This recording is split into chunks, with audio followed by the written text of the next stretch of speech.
Sir అతని body పైనుంది, forest department వాళ్ళు రమ్మన్నారు. It's okay. అతన్ని మీ ఇంట్లోంచి ఎలా కిడ్నాప్ చేశాడు? సార్ ఆ రోజు రాత్రి నాకు ఫోన్ చేశాడు. వెంటనే నన్ను కలిసి ముఖ్యమైన విషయం చెప్పాలన్నాడు. అప్పుడు టైం కరెక్ట్గా రాత్రి 1 గంట.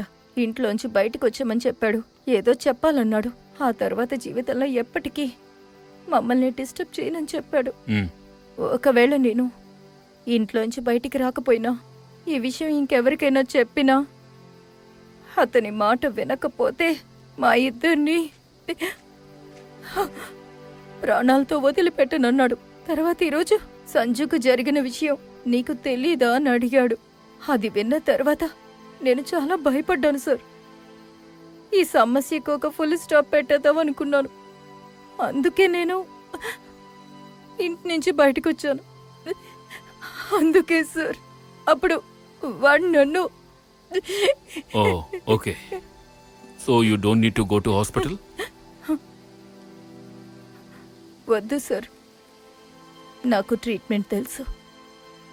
నీకింకా భయం పోయినట్టుగా లేదే? ఇక మిమ్మల్ని ఎవరూ ఏమీ చేయరు. ఓకే, మీరు మీ పాత లైఫ్లోకి తిరిగి వెళ్ళిపోవచ్చు. తన సమస్య అది కాదు సార్. మరి తన వల్లే అతను చనిపోయాడు కదా, అది తలుచుకునే. అదా, నిన్నెవరైనా చంపడానికి వస్తే నువ్వు చేతులు కట్టుకుని చూస్తావా? పైగా ఇది ఒక సెల్ఫ్ డిఫెన్స్ కోసం జరిగిన డెత్. ఆ విధంగానే ఉంటుంది ఎఫ్ఐఆర్. అందువల్ల ఈ కేసులో నీకు ఎలాంటి శిక్ష పడదు. సో నువ్వేమీ టెన్షన్ పడనక్కర్లేదు.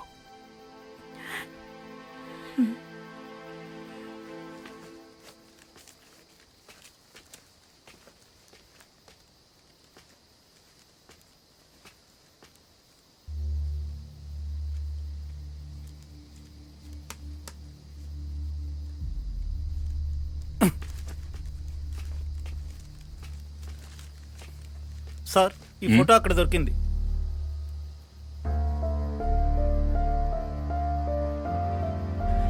ఇదే సార్ ఆ case report. 174 CRP suicide attempt సంబంధించిన ఎఫ్ఐఆర్.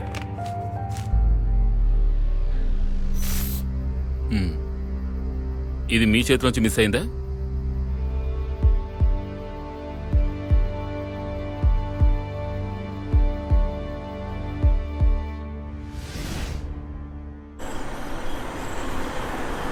సంజు ప్లీజ్, నన్ను టెన్షన్ పెట్టుకుంటూ విషయం ఏంటో చెప్పు.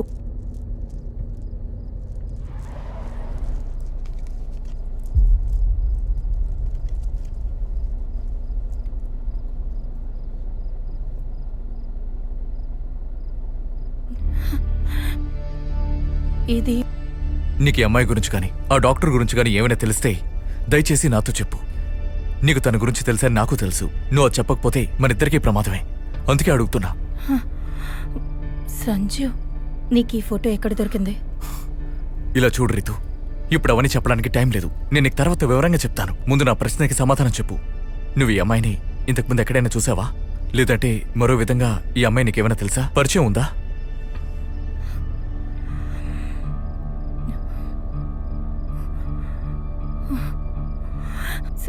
సంగీత. ఏంటి? తన పేరు సంగీత. మేమిద్దరం ఒకే కాలేజీలో మెడిసిన్ చదివాం. మేమిద్దరం రూమ్మేట్స్. అంతకు మించి మేమిద్దరం బెస్ట్ ఫ్రెండ్స్. అది తప్ప దేవరాజ్కి మీకు మధ్య ఏమైనా గొడవలు జరిగాయా? కాలేజీలో ఉన్నప్పుడు కానీ లేక బయటకు వచ్చినప్పుడు కానీ గొడవలు జరిగాయా? ఏదైనా సరే నాతో ఓపెన్గా చెప్పు. దయచేసి కోపం తెప్పించుకో. సంజయ్, నీకు ఈ ఫోటో ఎక్కడ దొరికింది? అదంతా తర్వాత వివరంగా చెప్తానని చెప్పానుగా. ఇలా చూడు రితు, ఇప్పటి వరకు నువ్వు నన్ను చాలా మోసం చేశావు. ఇప్పటికైనా నువ్వు అన్ని నిజాలు చెప్పకపోతే మనిద్దరి ప్రాణాలకి ప్రమాదం. నువ్వు మాత్రమే కాదు, నేను చస్తాను. అర్థమైందా? అది ఏదైనా సరే దయచేసి చెప్పు. ఇకపై కూడా నేను చెప్పను అంటే ఈ క్షణం నుంచి నన్ను మర్చిపో. ఓకే, చెప్తాను సంజు. జీవితంలో ఎప్పటికీ నేను గుర్తు తెచ్చుకోకూడదనే చేదు నిజం త్వరలో మర్చిపోవాలనుకునేదాన్ని. కానీ నువ్వు ఆ విషయం విన్న తర్వాత నువ్వు నన్ను అపార్థం చేసుకుంటావేమో. మనిద్దరి బంధం ఏమవుతుందో తెలీదు. ఏవైనా సరే నేను నీతో చెప్తాను. ఇంతకు ముందు ఇంకెవరినైనా ప్రేమించావా అని నువ్వు నన్ను అడిగినప్పుడల్లా చెప్పాలో చెప్పకూడదు అని ఎన్నోసార్లు నాలోనే సతమతమయ్యాను. ఎందుకో తెలీదు, ఆ రోజు నువ్వు అడిగినప్పుడు నాకు ధైర్యం సరిపోలేదు. కానీ ఇటువంటి సిచ్యుయేషన్లో చెప్పాల్సి వస్తుందని ఏనాడు ఊహించలేదు. నాకింతకు ముందు కాలేజీలో చదివేటప్పుడు వేరే ఒక రిలేషన్షిప్ ఉండేది. మేము చాలా దగ్గరయ్యాము. తర్వాత ప్రెగ్నెంట్ అయ్యాను.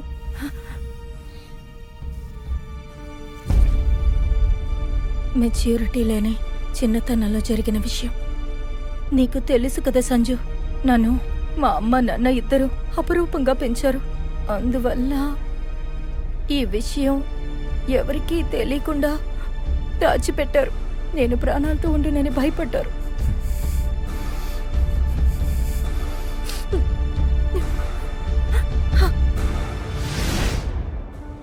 సో ఏం చేయాలో తెలియక చాలాసార్లు ఎన్నో రకాలుగా ఆలోచించాక అబార్షన్ అనే ఒక్క మార్గమే ఆ టైంలో నాకు దొరికింది. కానీ ఆ సిచ్యుయేషన్లో నేను అది యాక్సెప్ట్ చేయలేకపోయాను. అయినా అప్పుడు ఆ పని చెయ్యక తప్పలేదు.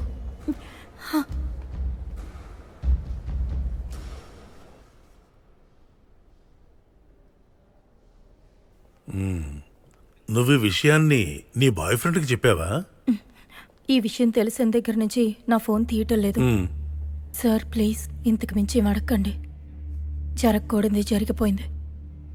నాకు నమ్మకంగా సహాయం చేసే ఏకైక వ్యక్తి మీరు మాత్రమే సార్. అందుకే sir. Okay I can understand. నువ్వేం టెన్షన్ పడకు. I can help you. ఇది చూడడానికి చిన్న విషయమే, కానీ హాస్పిటల్లో చేస్తే మనకే risk. Because I'm a professor and you are my student. నువ్వు పని చేయి. నీకు డాక్టర్స్ క్వార్టర్స్ తెలుసా? తెలుసు సార్. Okay good. అలా అయితే మధ్యాహ్నం 3 గంటల తర్వాత నువ్వు అక్కడికి రా. We will do that. Okay? వచ్చేస్తాను సార్. ఆ తర్వాత నీకు కూడా ఎవరినైనా తీసుకురా అమ్మా. ఐ మీన్ నీకు హెల్ప్ కోసం.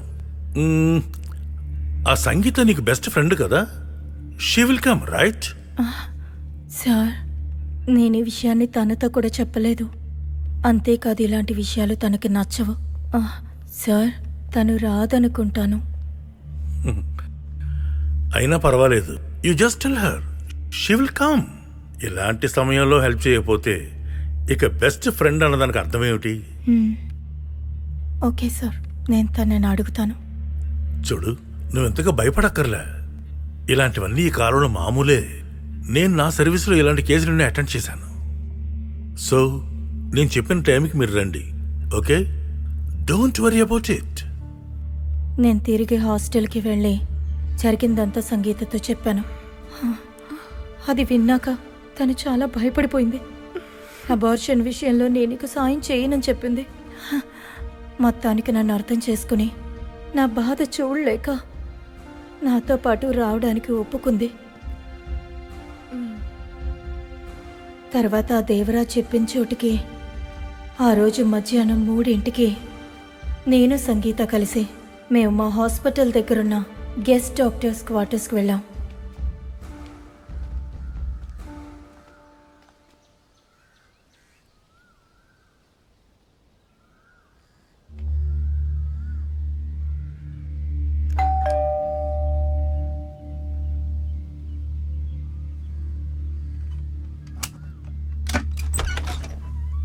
అరే వచ్చేసారా? రండి, లోపలికి రండి. కమిన్.